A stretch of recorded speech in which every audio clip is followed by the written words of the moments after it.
திமுக விசிக தொகுதி பங்கீடு முடிவுக்கு வந்துடுச்சு. விசிகவிற்கு 8 சீட்டு. திருமாவளவன் மனதை மாற்றிய அந்த ஒரு வார்த்தை என்ன தெரியுமா? இரட்டை இலக்கம் கேட்ட விசிகவிற்கு 8 தொகுதிகள் தான் கிடைச்சிருக்கு. ஆனா இதுக்குள்ள ஒரு பெரிய அரசியல் மாஸ்டர் பிளான் இருக்கு. சட்டசபை தேர்தல் நெருங்குற நேரத்துல திமுக கூட்டணியில தொகுதி பங்கீடு சம சூடா போயிட்டு இருக்கு. விசிக தரப்புல 10க்கும் மேற்பட்ட தொகுதிகள் வேணும்னு பிடிவாதமா இருந்தாங்க. நேத்து நடந்த விசிக உயர்மட்ட குழு கூட்டத்திலையும் இதே தீர்மானம் தான் போடப்பட்டது. ஆனா இன்னைக்கு அண்ணா அறிவாலயத்துல நடந்த சந்திப்புல எல்லாமே மாறிடுச்சு. முதல்வர் ஸ்டாலின் போட்ட கணக்குல விசிகவிற்கு மொத்தம் 8 தொகுதிகள் ஒதுக்கப்பட்டிருக்கு.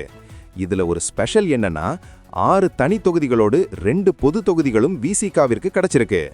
சென்னை அண்ணா அறிவாலயத்துல ஸ்டாலினும் திருமாவளவனும் கை கொடுத்துக்கிட்ட அந்த போட்டோ இப்போ சோஷியல் மீடியால செம்ம ட்ரெண்டிங். தமிழக அரசியல்ல காங்கிரஸுக்கு அப்புறம் இப்போ பெரிய கூட்டணி கட்சியா விசிக உருவெடுத்திருக்கு. கடந்த முறை 6 இடங்கள்ல ஜெயிச்ச விசிக இப்போ அங்கீகரிக்கப்பட்ட கட்சியா 8 இடங்கள்ல களமிறங்குது. கூட்டணி கட்சிகள் அதிகமா வந்ததால சீட்டு கொடுக்க முடியலன்னு ஸ்டாலின் சொன்ன யதார்த்தத்தை திருமாவளவன் ஏத்துக்கிட்டாரு. ஆனா 2028ல ஒரு ராஜ்யசபா சீட்டு உறுதின்னு ஒரு பேச்சு போயிட்டு இருக்கு.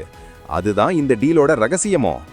இந்த 8 தொகுதிகள் ஒதுக்கீடு மூலமா திமுக கூட்டணி இப்போ ரொம்ப வலுவா இருக்கிறதா அரசியல் விமர்சகர்கள் சொல்றாங்க. இந்த 8 இடங்கள்ல விசிக எத்தனை இடங்களை கைப்பற்றும்னு தான் இப்போ எல்லாரோட கேள்வியும். விசிகவிற்கு 8 தொகுதிகள் கொடுத்தது சரியா இல்ல இன்னும் அதிகமா கொடுத்திருக்கணுமா? உங்க கருத்தை கமெண்ட்ல சொல்லுங்க. மறக்காம லைக் பண்ணிட்டு நம்ம சேனலை சப்ஸ்கிரைப் பண்ணுங்க.